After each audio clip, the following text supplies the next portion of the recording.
You saw the title, you have an idea on where this is going, but let me clarify something. Violence in the media is in no way related to violence in real life. It just isn't.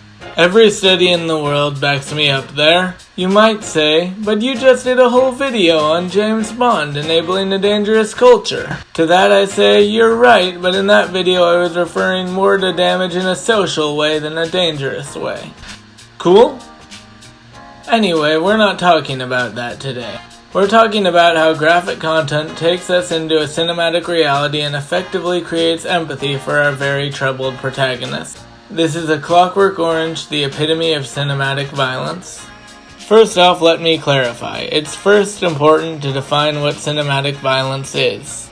The actual definition of violence is behavior involving physical force intended to hurt, damage, or kill someone.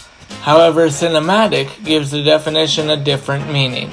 It's important to note that cinematic violence is not actually harming anyone in real life, it's harming the characters. Now let's take a look at how violence is used in the film. From the first frame to the last, it's clear that protagonist Alex and his friends are unsettlingly sociopathic. The violence in the film, both the beating of the bum and the rape of the author's wife, are meant to do two things: appall us and make us want to watch. Though this is a Kubrick picture, we should shift our focus to Tarantino, who said, quote, I'm a big fan of action and violence in cinema. I always said that it was almost as if it was one of the reasons Thomas Edison invented the camera, was to film violence. This is a true statement. The main reason we watch movies is to see conflict in one form or another. But none of this answers the question of how or why the type of violence depicted makes us want to keep watching. Alex, despite being a textbook bad person, is humanized in an unsettling way. No matter what he does, however horrible his actions might be, we want to see where it all leads him.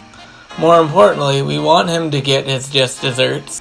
Yet despite that, we feel sorry for him when he is inevitably imprisoned. This is partially because he's betrayed by his comparably horrible peers. However, we feel much worse for him when his favorite music is used against him for therapeutic purposes. Because of this, we feel a form of sympathy for him, and we feel as if this horrible person has simply suffered enough and is somehow forgiven. Now, regardless of how you view the violence in the film as real or fake is honestly irrelevant to me. And this film is definitely not without pacing issues and an unclear structure. But regardless, the film effectively uses violence in a surprisingly effective way to lure us into a cinematic reality and create a surprising amount of sympathy for an objective anti-hero. It is truly the epitome of cinematic violence. Hey guys, thank you so much for watching. I really don't know why I decided to wear sunglasses for this. Anyway, the week after I have a big video planned, which if you follow me on social media, you'll know what the video is.